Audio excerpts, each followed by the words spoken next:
Berarti kalau sekarang kita masih hidup, masih ada rezeki bagi kita atau tidak? Yakin masih ada? Apa rezekinya? Bukankah membuka mata rezeki? Bukankah bernapas rezeki? Bukankah kita melihat keluarga rezeki? Bukankah kita masih punya sahabat rezeki? Bukankah kita masih bisa menikmati hidup adalah rezeki? Jangan pernah membatasi rezeki pada sifat yang bentuknya materi saja. Terlalu kecil, terlalu kerdil kalau kita membatasi rezeki pada bab yang sifatnya rupiah saja, yang pada sifat duitnya saja. Gaji terbatas, tapi rezeki Allah tidak terbatas. Gaji ada selipnya, tapi rezeki tidak ada selipnya. Bismillahirrahmanirrahim. Assalamualaikum warahmatullahi wabarakatuh. Subhanallahi wa bihamdihi, subhanallahil azim, adada khalqihi wa ridha nafsihi wa zinata arshihi wa midada kalimatihi. Asyhadu an la ilaha illallah wahdahu la syarikalah wa asyhadu anna Muhammadan abduhu wa rasuluh. Allahumma sholli ala sayyidina Muhammadin sallallahu alaihi wasallam. Dan tentu kita berharap kepada Allah, setiap hari yang kita jalani adalah hari-hari yang kita isi dalam kebaikan dan perbaikan. Maka orang beriman yang cerdas dalam hidupnya adalah dia yang paling banyak mempersiapkan bekal untuk kehidupan setelah kehidupan dunia ini. Rasulullah SAW pernah menyampaikan, satu kali Rasul pernah ditanya oleh seorang, "Ya Rasulullah, siapakah orang beriman yang paling utama hidupnya, yang paling mulia hidupnya?" Maka Rasulullah SAW kemudian menjawab, orang beriman yang paling mulia, yang paling utama hidupnya adalah ahsanuhum khuluqa, yang paling baik akhlaknya. Kemudian seseorang itu bertanya kembali, lantas siapakah orang beriman yang paling cerdas dalam hidupnya? Maka Rasulullah SAW kemudian menjawab, yang paling cerdas dalam hidupnya adalah dia yang paling banyak ingat mati dan mempersiapkan bekal kematiannya. Allahu Akbar. Bapak Ibu yang dirahmati Allah, dalam beberapa hari kebelakang, bulan kebelakang, kita banyak mendengar kabar saudara kita, sahabat kita, teman kita, tetangga kita yang sudah dipanggil usianya oleh Allah Subhanahu wa taala, baik karena wabah COVID-19 atau karena penyakit yang lain. Apa sebenarnya renungan yang bisa kita dapatkan? Tentu yang paling utama adalah membuat kita harus semakin ingat, merenung bahwa kita semua juga sama, tinggal menunggu detak-detik perjumpaan dengan kematiannya saja. Yang membedakan mereka yang sudah diambil usianya dengan kita adalah hanya waktu take off-nya saja, hanya waktunya saja. Beliau lebih duluan, nah kita barangkali belum diberikan kesempatan untuk itu. Hanya kita semua percaya bahwa kita semua pasti akan berjumpa dengan bab yang namanya kematian itu. Kullu nafsin dha'iqatul maut. Setiap yang bernafas, setiap yang berjiwa pasti akan meninggal, pasti akan mati.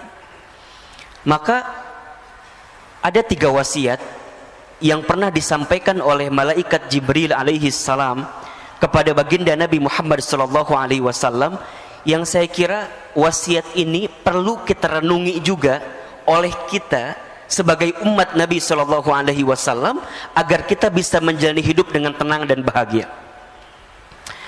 Ahilman, apa wasiatnya? Ada 3. Yang pertama, kata Jibril, "Ya Muhammad, wahai Muhammad, ishma syi'ta fa innaka mayyitun." Hiduplah kamu sesuka kamu ingin hidup, silahkan. Tapi ingat, fa innaka mayyitun, kamu akan berjumpa dengan yang namanya kematian. Maka Bapak Ibu hadirin yang dirahmati Allah, setiap saat ketika kita masih diberikan kesempatan hidup di dunia oleh Allah, ingatlah bahwa kita pasti akan kembali kepada Allah. Inna lillahi wa inna ilaihi raji'un. Ya. Sehingga Apa yang kita mintakan kepada Allah selama kita hidup? Selama kita hidup, kita pengen bener hidup selamat di jalan Allah dan wafat dalam keadaan baik di jalan Allah. Kan doa yang sering kita bacakan itu kan, Allahumma inna nas'aluka salamatan fid din wa afiyatan fil jasad wa ziyadatan fil ilmi wa barakatan fil rizqi wa taubatan qabla al maut wa rahmatan indal maut wa maghfiratan ba'dal maut. Allahumma hawwin alaina fi syakaratil maut wan najata minan nar wal afwa indal hisab. Hidup selamat, sehat afiat, ilmu bertambah, rizki barokah, taubat sebelum wafat, rahmat ketika wafat, ampunan setelah wafat. Ya Rabb, ringankan sakaratul kami ya Rabbal alamin. Itu yang kita mintakan. Maka Bapak Ibu yang dirahmati Allah, berkali-kali Ahilman sampaikan kepada Bapak Ibu hadirin sekalian, kalau hari ini kita masih diberikan kesempatan usia oleh Allah, ingat dua hal saja. Yang pertama, boleh jadi karena amal kita masih sedikit, sehingga Allah berikan kesempatan usia agar di sisa usia ini kita sibuk beramal. Ya, kita tutupin kekurangan kita yang dulu gitu loh. Ustadz, dulu saya sering berbuat maksiat. Ustadz, dulu sering saya berbuat dosa. Oke, yang dulu pernah kita lakukan, tutup itu semua, bertaubat kepada Allah kalau salah. Kalau itu dosa, tinggalkan. Kalau itu maksiat, berhenti, bertaubat kepada Allah. Yakin, innallaha yuhibbut tawwabina wa yuhibbul mutatahhirin. Sesungguhnya Allah mencintai orang yang senantiasa bertobat. Kenapa dia bertobat? Karena dia tahu banyak dosa, kemudian dia mensucikan dirinya. Allah suka kepada orang yang bertobat, minta ampun, bertobat, minta ampun, bertobat, minta ampun. Allah suka, Bapak Ibu yang dirahmati Allah, hadirin yang dirahmati Allah. Maka tutup keburukan kita, tutup maksiat kita, tutup dosa kita. Dengan cara apa nutupinnya? Dengan kebaikan kita di waktu sekarang. Apa yang bisa jadi motivasi bagi kita? Bahwa kita semua pasti akan berjumpa dengan yang namanya kematian. Tidak ada nasihat yang paling luar biasa dalam kehidupan kita kecuali nasihat tentang zikrul maut, ingat kematian. Kita lagi futur, lagi down, lagi nggak semangat, Ustaz, lagi nggak semangat nih, ingat mati. Saat kita sedang istiqomah di jalan Allah, futur, kita lagi down, ingat kematian. Saat kita dakwah, kemudian kita menyerah, Ustaz, capek lah dakwah ini, udahlah biarin aja yang lain. Shh, ingat kematian. Nggak lama hidup di dunia ini, sebentar saja. Maka kalau kita masih diberikan kesempatan usia, ingat boleh jadi amal kita masih sedikit, sehingga kita isi dengan amal-amal kebaikan ke depan. Atau yang kedua, boleh jadi karena dosa kita masih banyak, sehingga di sisa usia ini Allah minta kepada kita untuk banyak minta ampun, bertobat kepada Allah Subhanahu wa ta'ala. Maka perintah Nabi jelas sekali kan? Jelas sekali. Ya, bertakwalah kalian kepada Allah haitsuma kunta, dimanapun kalian berada. Kemudian wa'at bi'is sayyi'ata bil hasanati tamhuha, dan ikutkanlah keburukan dengan kebaikan, maka niscaya kebaikan yang kamu lakukan bisa menutupi keburukanmu di masa lalu. Dan hadirkanlah akhlak yang baik selama hidup dengan akhlak yang Allah sukai dan senangi dalam kehidupan ini. Makanya kalau orang yang dalam hidupnya masih sering mohon maaf, nyakitin orang gitu ya, ngomongin orang, nyinggung orang, zolimin orang, nipu orang, maka dia yang ingat dengan mati benar-benar akan hati-hati dengan apa yang dia lakukan dalam hidup. Kenapa? Karena setiap orang akan diwafatkan oleh Allah sesuai dengan kebiasaannya saat hidup di dunia. Jadi kalau Bapak Ibu hadirin ingin bertanya, Ahilman kira-kira bagaimana keadaan nanti saya setelah hidup di dunia ini? Simpel saja, lihat saja bagaimana kehidupan kita di dunia. Itu gambaran. Itu gambaran. Maka jangan pernah berhenti berbuat baik, karena kita tidak pernah tahu kebaikan mana yang akan menerangi alam kubur kita nantinya. Sederhana saja. Kalau bertemu orang senyum saja. Tabassumuka fi wajhi akhika shadaqatika. Senyummu di wajah saudaramu adalah sedekah. Ada seseorang yang ketika nanti dia kembali kepada Allah, ternyata kuburannya lapang, terang. Karena apa? Karena modal sedekah yang dihadirkan. Apa sedekahnya? Hanya dengan sekedar dia begitu menebar senyuman bagi semua orang. Bukankah kata Nabi, di antara amalan yang paling disukai oleh Allah salah satunya adalah sururun tudkhilhu 'alan nas, menempatkan kebahagiaan di hati orang lain. Jadi saat kita membahagiakan bagi orang, itu sudah jadi amal yang Allah sukai juga. Ya syukur-syukur kalau agak lebih gitulah, nggak hanya senyum gitu ya. Senyum plus transparannya gitu. Nah itu lebih keren banget itu. Karena begitu banyak orang yang sudah kembali kepada Allah, hari ini mereka minta dibangkitkan kembali, minta dihidupkan kembali. Apa permintaannya? Fa'asaddaqa wa akun minas solihin. Ya Rabb, jangan engkau wafatkan kami dan engkau hidupkan kami sebentar saja, maka aku akan menjadi ahli sedekah dan akan menjadi orang yang soleh. Maka nasihat pertama, wasiat pertama, ishma syi'ta fa innaka mayyitun. Hiduplah kamu sesuka kamu ingin hidup, tapi ingat kamu akan berjumpa dengan yang namanya kematian. Wasiat yang kedua, ya Muhammad, kata Jibril alaihi salam, wa ahbib man syi'ta fa innaka mufarriquh. Cintailah siapapun orang yang kamu cintai, silahkan, tapi ingat kamu akan berpisah dengan orang yang kamu cintai itu. Hari ini ayah bunda mencintai anak-anak gitu. Tapi ingat, sebesar apapun cinta kita kepada keluarga kita, akan ada satu masa, satu waktu kita berpisah dengan anak-anak yang kita cintai itu. Seorang suami mencintai istrinya, istri mencintai suaminya, silahkan. Tapi harus siapkan space di hati kita bahwa suatu saat pasti kita akan berpisah dengan orang-orang yang kita cintai itu. Barangkali ini pesan untuk kita yang boleh jadi dalam beberapa waktu ke belakang kehilangan seseorang yang kita cintai gitu.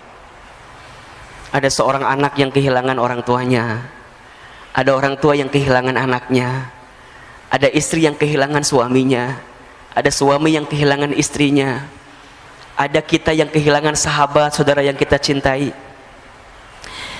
Sikap terbaik adalah terima keadaan itu. Dan yang kedua, siapkan bekal terbaik agar kita bisa berkumpul kembali dengan orang yang kita cintai itu.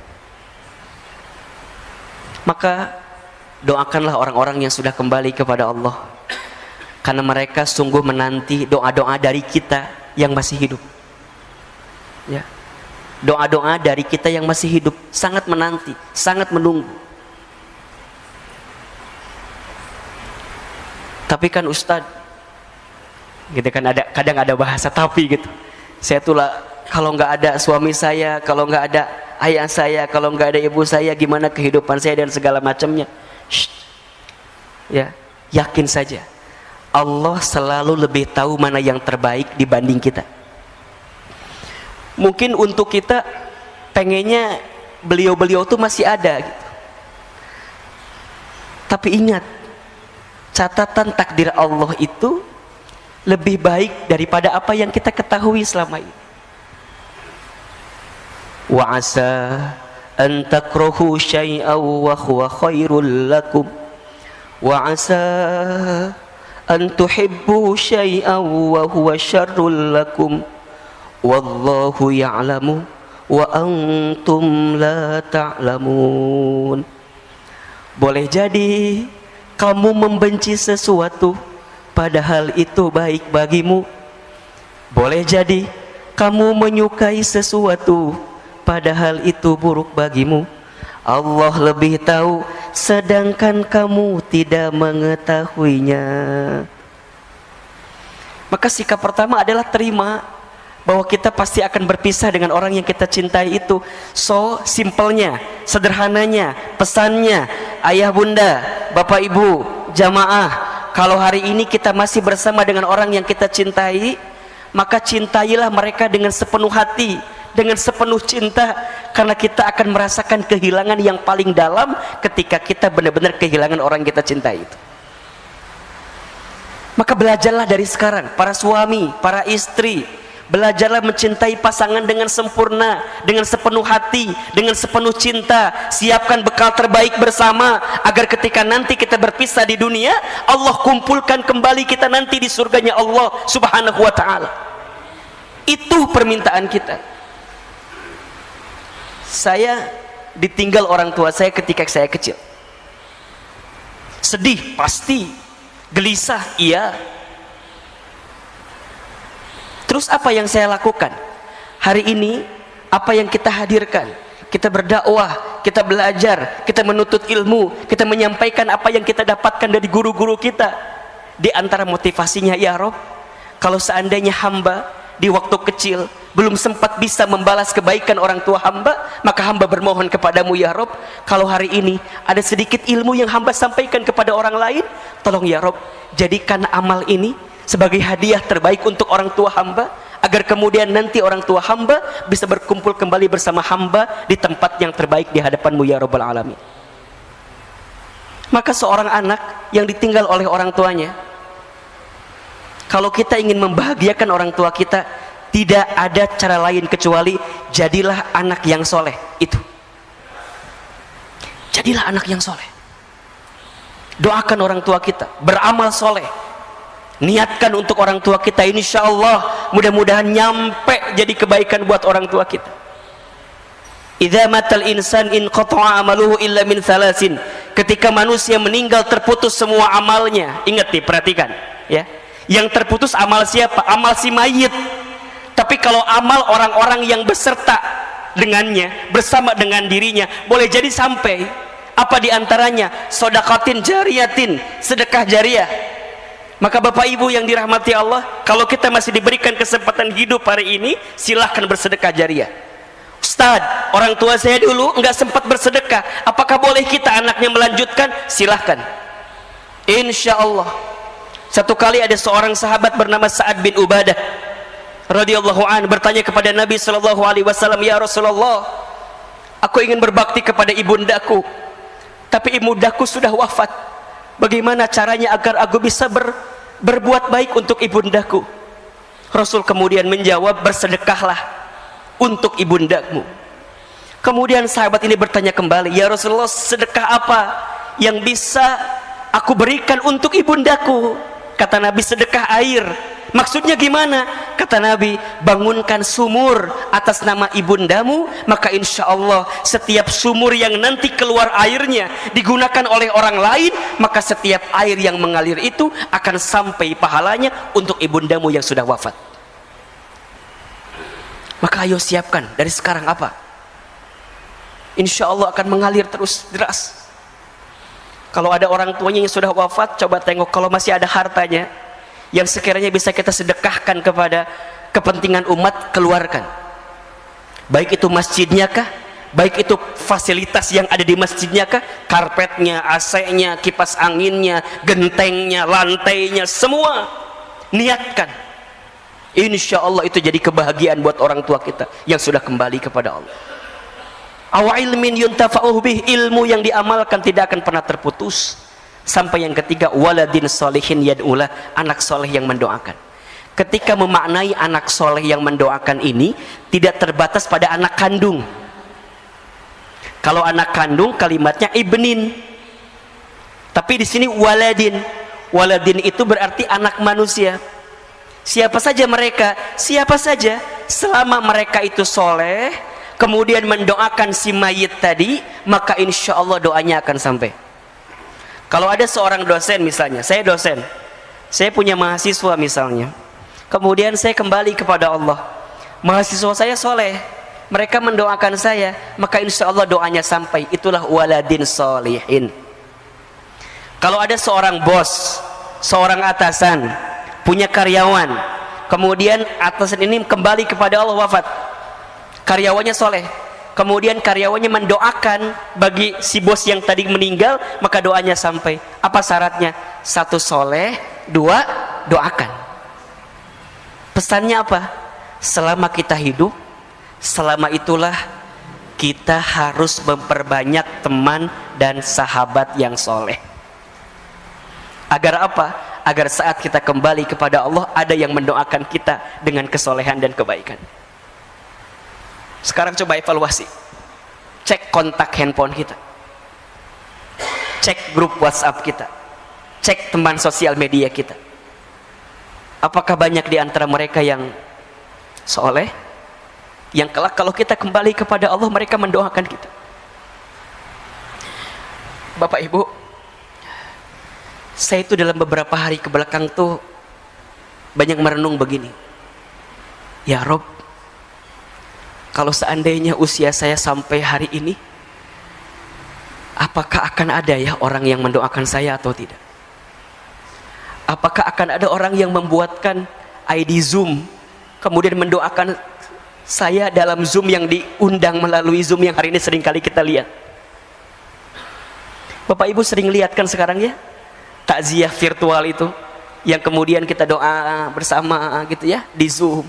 Sekarang pertanyaannya adalah, kalau Bapak Ibu yang kembali kepada Allah, apakah akan ada orang yang mendoakan itu? Apakah akan ada orang yang join bersama Zoom yang diundang oleh keluarga kita atau tidak? Coba renungi ini.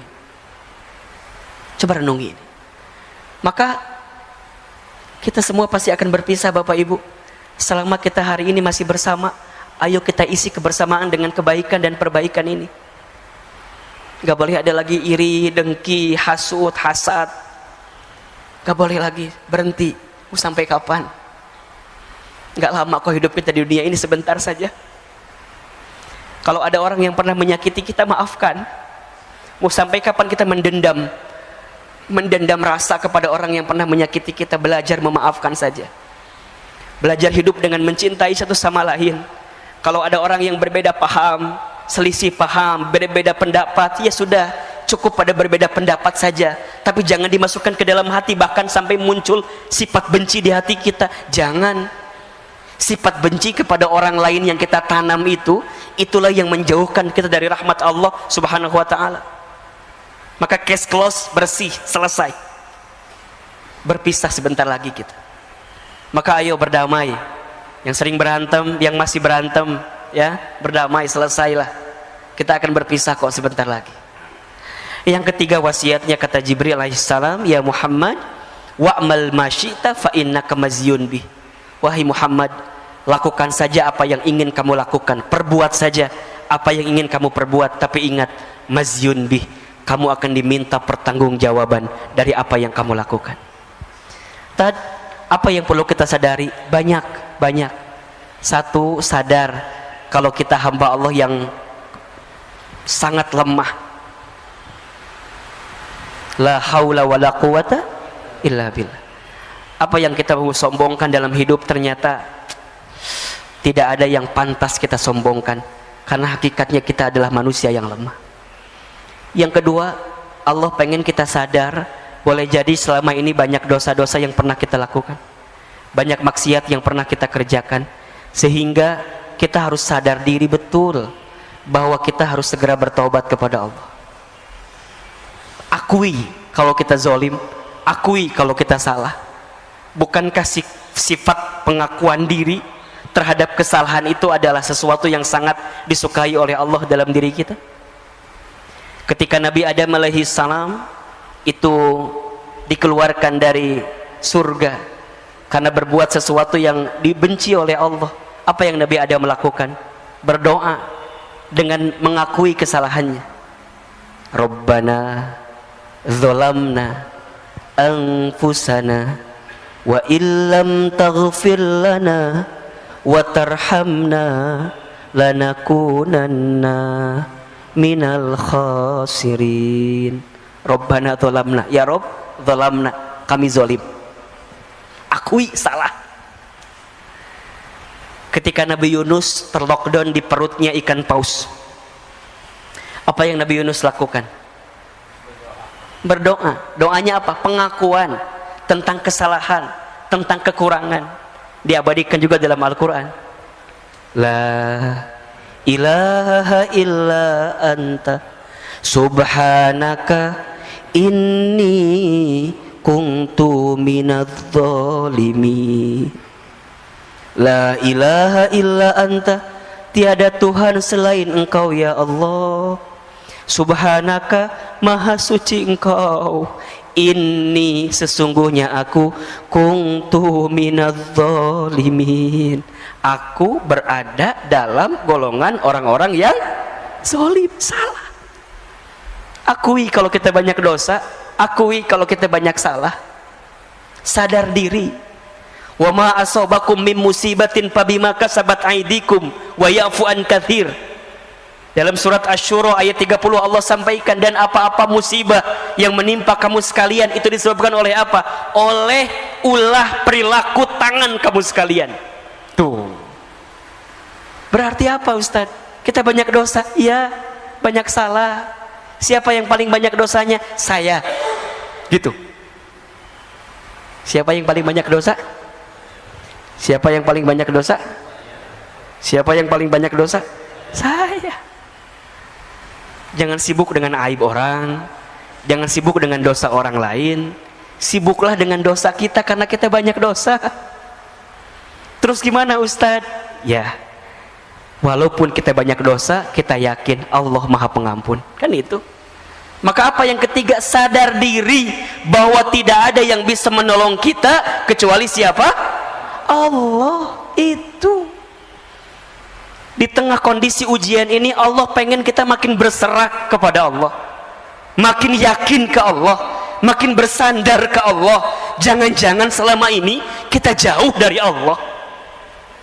Akui kita lemah, akui kita banyak dosa. Yang ketiga, akui, sadar kalau kita butuh pertolongan Allah Subhanahu wa ta'ala, karena tidak ada yang bisa menolong kita kecuali Allah. Hasbunallah wa ni'mal wakil, ni'mal maula wa ni'man nasir. Itu ada satu doa, ini bagus sekali, doa yang dibacakan oleh Nabi Musa alaihissalam ketika menyeberangi lautan bersama Bani Israel.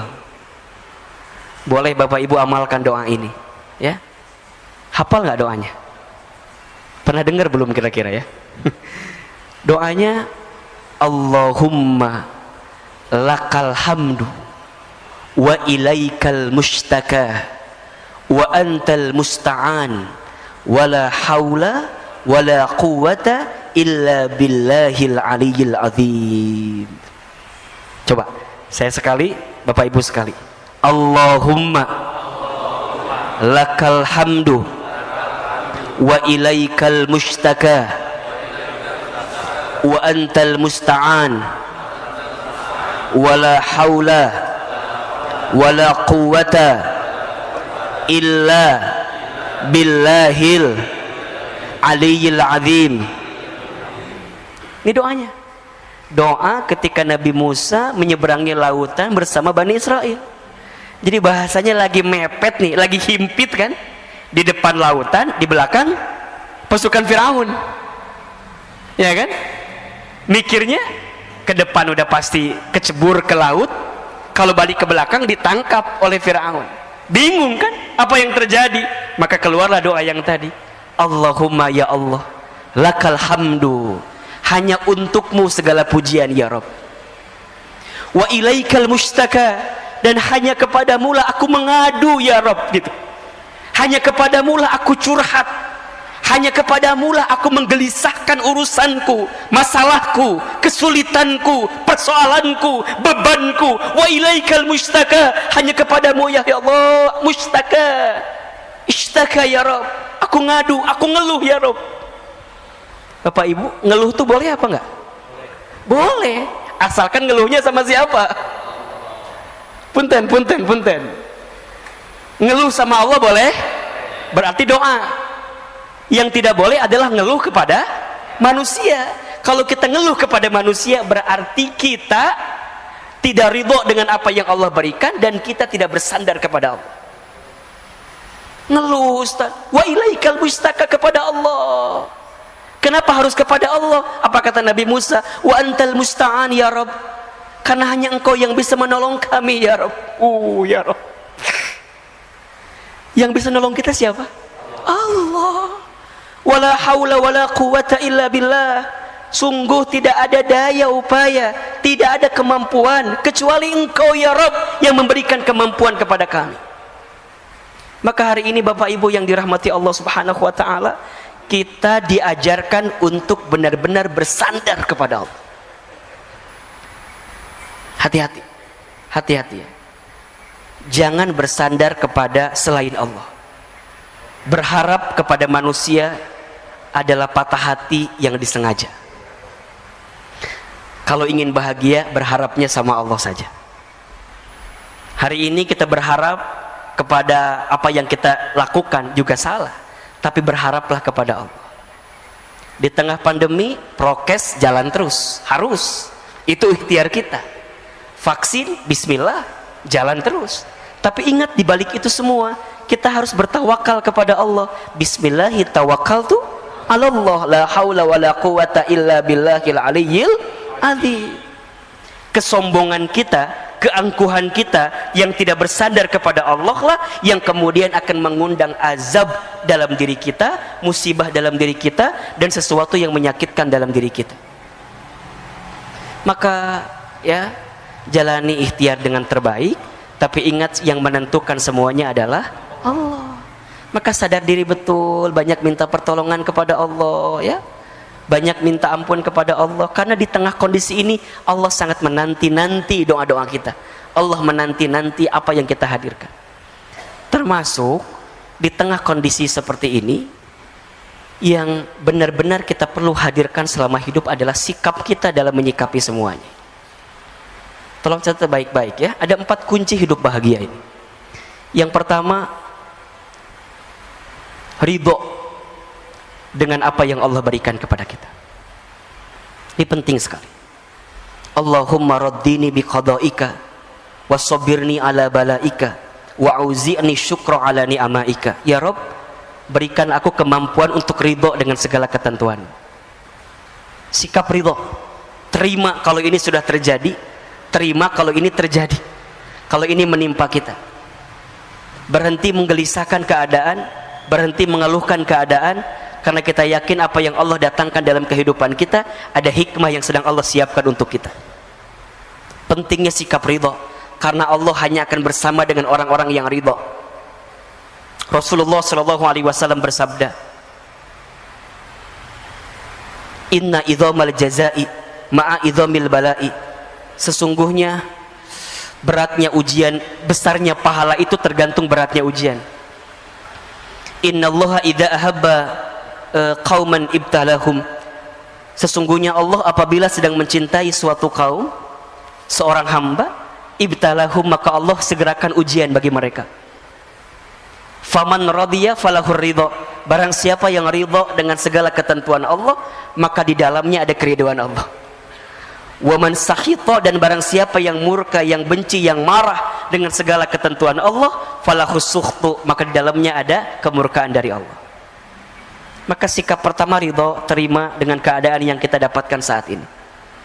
Yang kedua, ikhlas ketika melakukan sesuatu. Ridho saat menerima, ikhlas saat melepas. Lakukan sesuatu karena Allah. Belajarlah melakukan sesuatu karena Allah. Inna sholati wa nusuki wa mahyaya wa mamati lillahi rabbil alamin. Yang ketiga, sabar ketika diberi musibah. Dan yang keempat, syukur ketika diberi nikmat.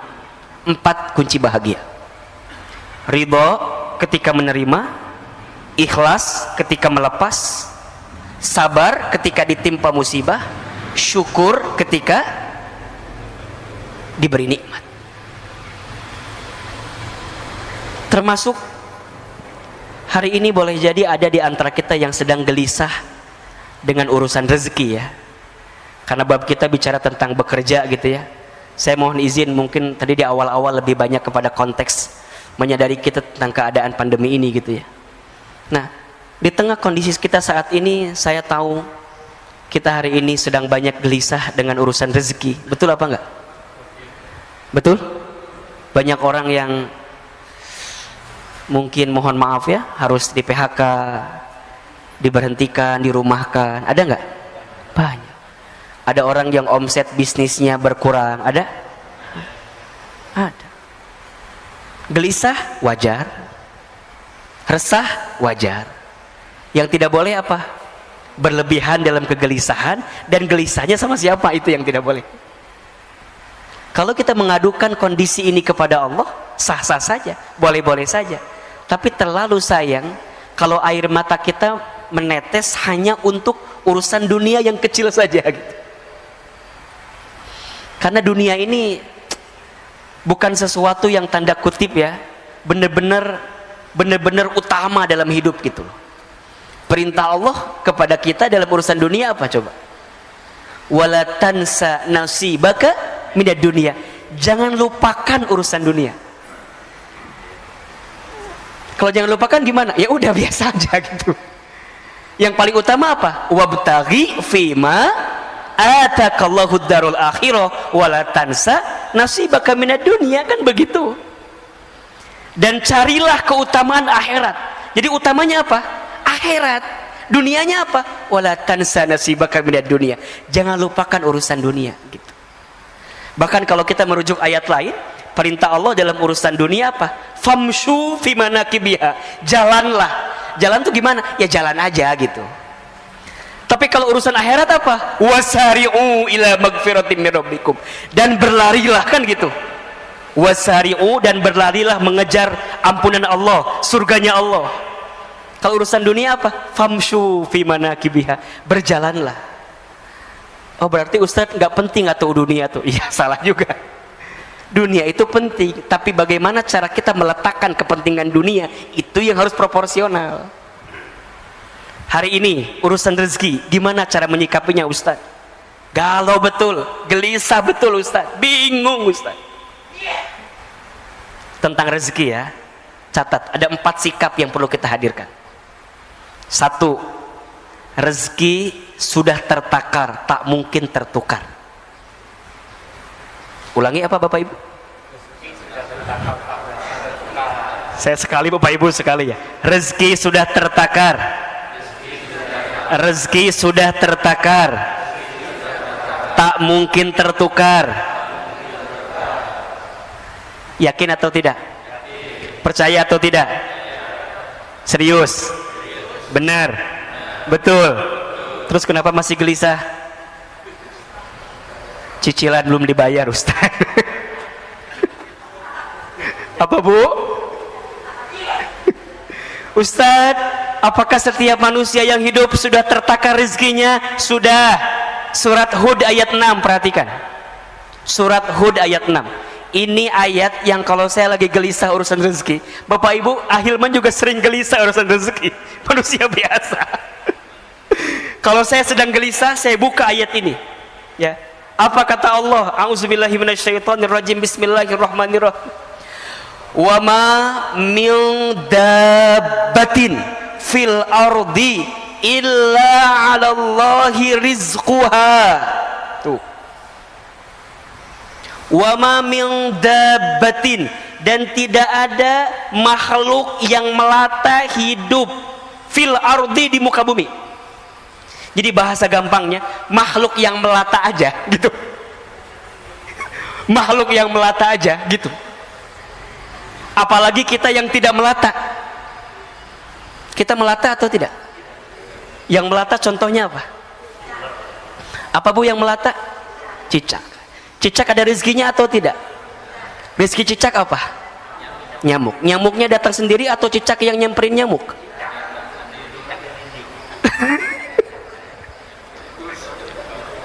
Yang nyamperin nyamuk ke cicak atau cicak ke nyamuk? Cicak-cicak di dinding diam-diam merayap. Terus? Oke. Jadi yang datang nyamuk atau cicak? Tadi katanya cicak.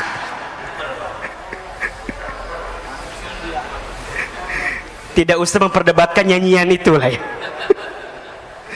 Bapak Ibu, ini banyak orang yang lupa tuh.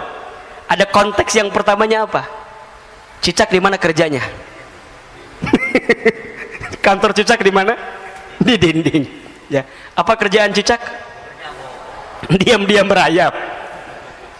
Ini ada diam-diam merayap. Itu ikhtiar atau bukan? Itu usaha atau bukan? Ya. Ya, betul nggak? Ya, konteksnya sebelum ke sana nih. Nanti itu akan ada pada sikap kedua. Sikap pertamanya illa 'alallahi rizquha, dan setiap manusia yang hidup, makhluk yang hidup, bahkan yang melata pun 'alallahi rizquha, dijamin oleh Allah rizkinya. Maka kalau hari ini ayah, bunda, bapak, ibu, kita semua jamaah yang hadir masih diberikan kesempatan hidup oleh Allah, maka di saat yang bersamaan Allah masih menyiapkan jatah rezeki untuk kita. Kalau hari ini kita masih bangun dari tidur kita, masih membuka mata kita, masih menghembuskan nafas kita, maka di saat yang bersamaan tolong catat baik-baik, masih ada jatah rezeki untuk kita. Karena seseorang tidak akan pernah diwafatkan oleh Allah sebelum habis jatah rezekinya. Berarti kalau sekarang kita masih hidup, masih ada rezeki bagi kita atau tidak? Yakin masih ada? Apa rezekinya? Bukankah membuka mata rezeki? Bukankah bernapas rezeki? Bukankah kita melihat keluarga rezeki? Bukankah kita masih punya sahabat rezeki? Bukankah kita masih bisa menikmati hidup adalah rezeki? Jangan pernah membatasi rezeki pada sifat yang bentuknya materi saja. Terlalu kecil, terlalu kerdil kalau kita membatasi rezeki pada bab yang sifatnya rupiah saja, yang pada sifat duitnya saja. Gaji terbatas, tapi rezeki Allah tidak terbatas. Gaji ada selipnya, tapi rezeki tidak ada selipnya. Gaji ada tanggal bulannya, tapi rezeki tidak ada tanggal bulannya. Setuju atau tidak? Yakin? Paham? Jadi kalau hari ini kita masih hidup, masih ada rezeki atau tidak? Tuh, kenapa insya Allah jawabannya? Kadang-kadang insya Allah nggak yakin gitu loh. Yakin. Maka apa sifat yang kedua sikapnya? Ikhtiar. Wa alaysa lil insani illa ma sa'a, dan seseorang tidak akan mendapatkan sesuatu kecuali apa yang diusahakannya. Gitu. Maka yakin di hati rizkinya masih ada, tapi jangan diem. Tenang aja lah, udah ada kok. Gak bisa. Kerja, jalan, ikhtiar, usaha. Tapi kan Ustadz usaha apa tuh sekarang mah? Nah, ada nggak bahasa kayak gitu tuh? Ustadz usaha apa sekarang mah? Nggak ada Ustadz. Yang ada malah kita di PHK Ustadz. Ada nggak yang kayak gitu tuh? Berhenti, ganti kalimatnya. Bapak Ibu hadirin yang boleh jadi hari ini diberhentikan dari pekerjaannya, boleh jadi ini adalah waktu kita untuk memulai usaha atau dagang kita. Ayo belajar saja, bekerja saja apa yang bisa kita hadirkan. Kalau ada teman kita misalnya, mohon maaf, yang dia punya barang apa, kita bilang boleh nggak saya jadi resellernya, jualan. Kita punya banyak teman di kontak kita. Masa sih dari sekian banyak teman gak ada yang mau beli? Dari 500 teman kita di sini, coba tawarin aja dulu dah. Masa nggak nyangkut 1-2 mah? Itu ikhtiar kita. Tapi konteksnya ingat yang pertama, dalam ikhtiar jangan menuhankan ikhtiar. Jelas nggak kira-kira? Jangan menuhankan ikhtiar, tetap menuhankannya Allah. Ikhtiar kita hanyalah wasilah kita saja untuk menunaikan apa yang Allah perintahkan kepada kita. Ada yang nanya gini, Ahilman, iya, kan katanya rezeki sudah tertakar, tak mungkin tertukar, sudah dijamin, terus untuk apa kita bekerja? Ada nggak yang suka nanya begitu tuh? Ini pertanyaan pasrah namanya tuh. Coba saya mau tanya, Bapak Ibu, kenapa kita masih bekerja? Kenapa kita masih berusaha? Hah? Karena itu ikhtiar. Kenapa harus ikhtiar? Kan katanya rezeki sudah dijamin.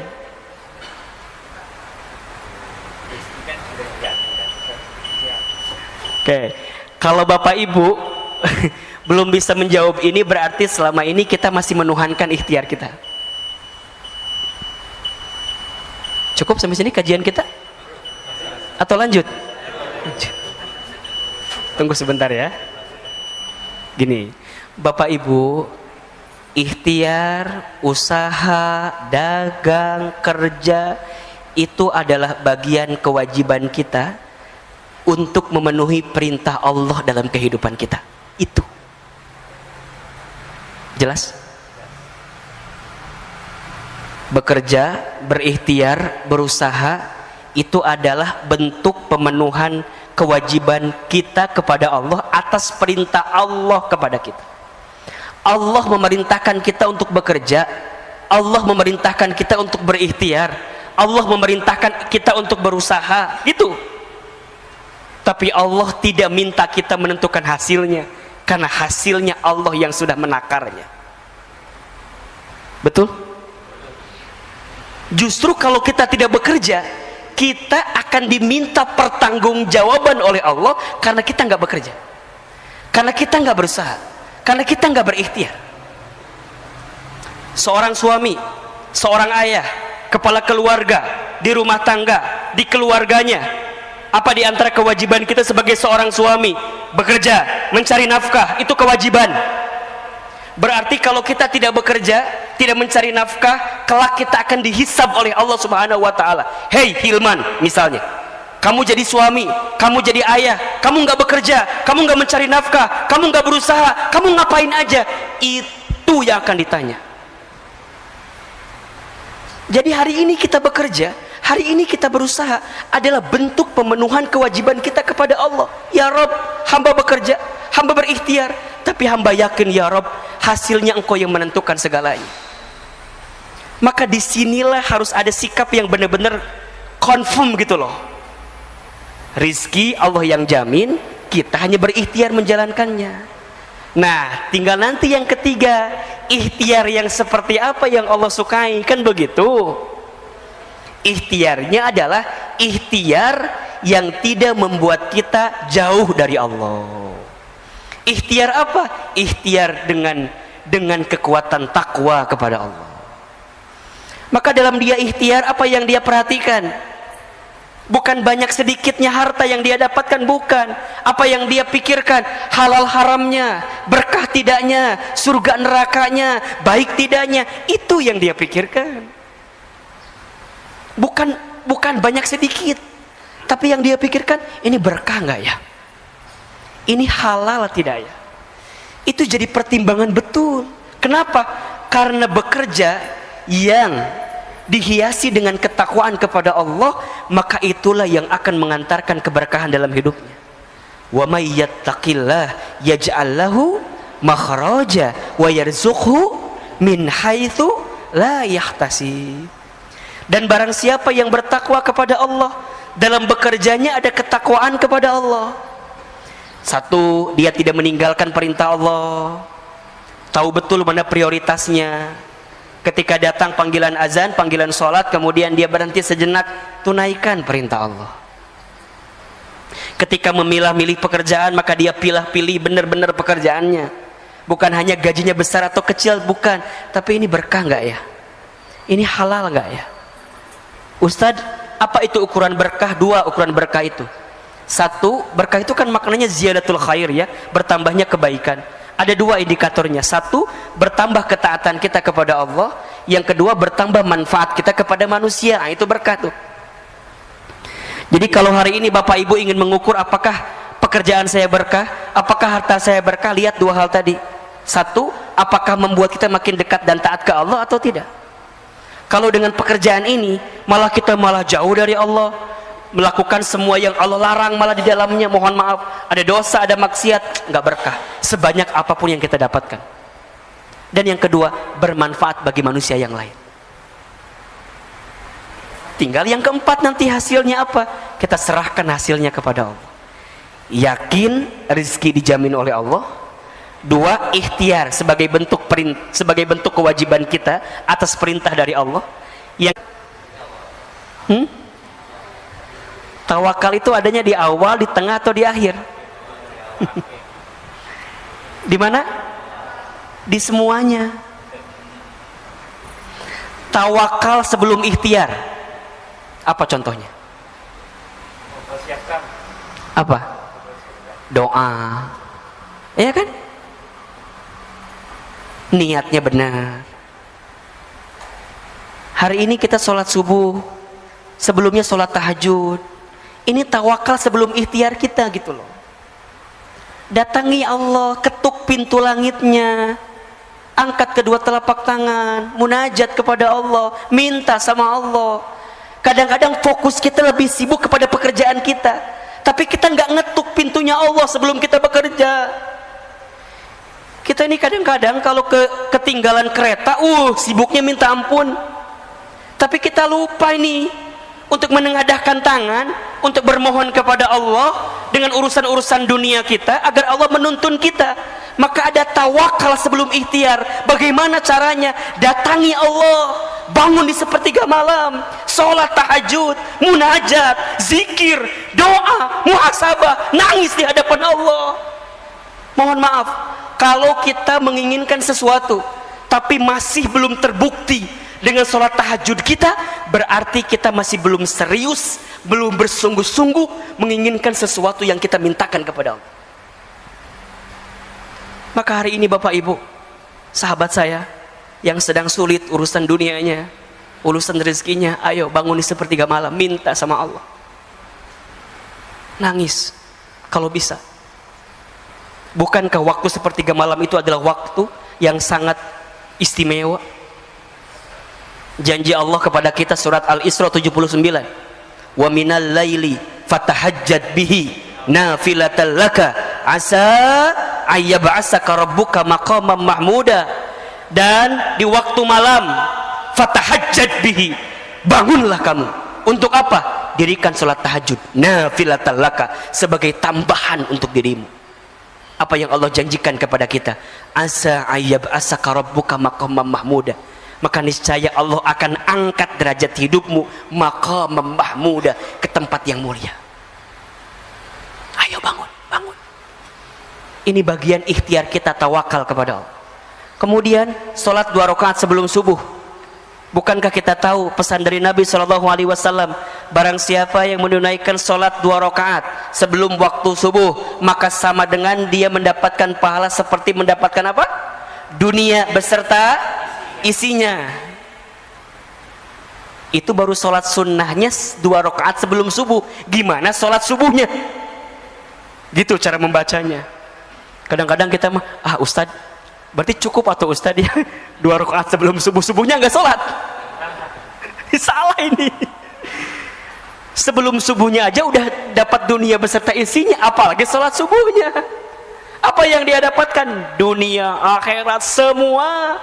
Bahkan barang siapa yang salat subuh berjamaah di masjid, maka fi zimmatillah, maka di hari itu dia sedang berada dalam penjagaan Allah Subhanahu wa taala. Insyaallah. Kalau sudah Allah jaga, apa yang kita risaukan? Kalau sudah Allah jaga, apa yang kita gelisahkan? Betul atau tidak? Berarti ada tawakal sebelum ikhtiar. Yang kedua, tawakal ketika ikhtiar. Gimana maksudnya? Kita hanya memilih mana yang baik menurut Allah, bukan yang baik menurut kita. Karena yang baik menurut kita belum tentu baik di mata Allah, tapi yang baik menurut Allah itu pasti baik untuk kita. Maka benar-benar dia pertimbangkan, ini baik nggak ya, ini enggak ya, ini halal nggak ya, ini haram nggak ya. Itu tawakal kepada Allah. Dan dia tidak meninggalkan kewajibannya kepada Allah. Termasuk kewajiban kita kepada Allah adalah ikhtiar dan usaha kita. Sampai yang ketiga, tawakal ba'da ikhtiar. Tawakal setelah ikhtiar. Kita serahkan hasilnya kepada Allah. Maksimalkan ikhtiar, kuatkan doa, hasilnya kita serahkan kepada Allah, karena Allah lebih tahu apa yang diberikan untuk kita semua. Maka Bapak Ibu yang dirahmati Allah, hadirkan syukur di hati kita. Betul-betul bersyukur. Banyak sekali nikmat yang Allah berikan kepada kita.